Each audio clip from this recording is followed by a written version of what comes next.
कि एक बार पांडवों ने अश्वमेध, एक बार आवर्त महोत्सव रखा और एक यज्ञ रखा। उस यज्ञ का नियम था, पहले जो यज्ञ होते थे उन यज्ञ का नियम था, यज्ञ में घंटा लगता था। वो यज्ञ की जैसी पूर्णाहुति होती थी तो यज्ञ का घंटा अपने आप बज जाता था, अपने आप बजता था, उसे बजाता कोई नहीं था, अपने आप बजता। आज यज्ञ का घंटा नहीं बजा तो युधिष्ठिर ने पंडितों से पूछा, ब्राह्मणों आपने यज्ञ करवाया पर ये यज्ञ का घंटा नहीं बजा। ब्राह्मणों ने कहा हमने तो यज्ञ अच्छा करवाया पर घंटा क्यों नहीं बजा, समझ में नहीं आया।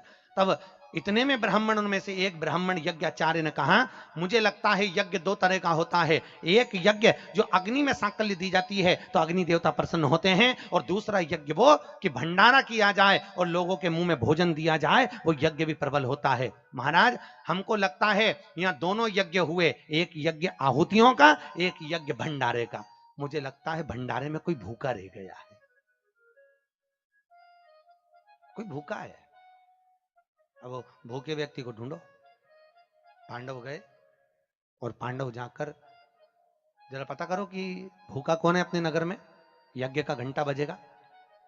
जाकर देखा तो एक कुटिया में एक संत बैठे हुए थे। बाबा आपने भोजन किया है? नहीं। आपने भोजन नहीं किया? नहीं। क्यों नहीं किया? मैं काय को भोजन करूं, भंडारा हो रहा, चलो भोजन करो। नहीं नहीं मैं नहीं करता। भंडारे में भोजन नहीं करोगे? नहीं। क्यों नहीं करोगे? मैं उसके घर में भोजन करता हूं जो मेरे को 108 अश्वमेध यज्ञ का पुण्य देता है। पांडव मेरे को 108 अश्वमेध यज्ञ का पुण्य दे दे, मैं उनके यहां भोजन कर लूंगा। अब पांडवों ने सोचा अपनी जिंदगी में पहला तो अश्वमेध यज्ञ कर रहा है, और 108 अश्वमेध यज्ञ तो हमने कभी जिंदगी में नहीं करे, तो हम इसको पुण्य कहां से दे बाबा को। पांडव चले गए।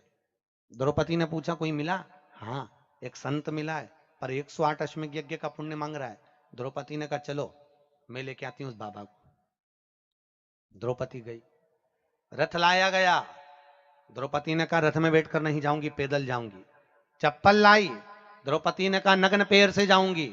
नंगे पैर द्रौपदी उस संत के दरवाजे पर पहुंच गई। बाबा चलो हमारे यहाँ यज्ञ हुआ है, भंडारे का भोजन करना।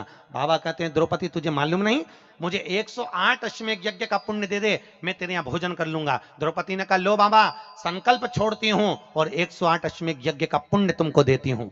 संत ने कहा द्रौपदी तेरे पति ने तो कभी पूरे यज्ञ नहीं करे, तूने कब कर लिए? द्रौपदी बोली बाबा मैंने सुना है मेरे कृष्ण के मुख से, जब कोई व्यक्ति अपने घर से निकलकर किसी संत के दरवाजे पर, किसी कथा के पंडाल में, किसी मंदिर पर, किसी तीर्थ में पैदल पैदल जाता है, जितने कदम चलकर जाता है उतने अश्वमेध यज्ञ वो अपने जीवन के कर लेता है महाराज, उतने अश्वमेध यज्ञ वो अपने जीवन के करता है। और द्रौपदी ने कहा बाबा मैं तुम्हारे दरवाजे पर चलकर आई हूं, 18,000 कदम मैं चलकर तेरे दरवाजे पर पहुंची हूं, उसमें से 108 अश्वमेध यज्ञ तुमको देती हूं।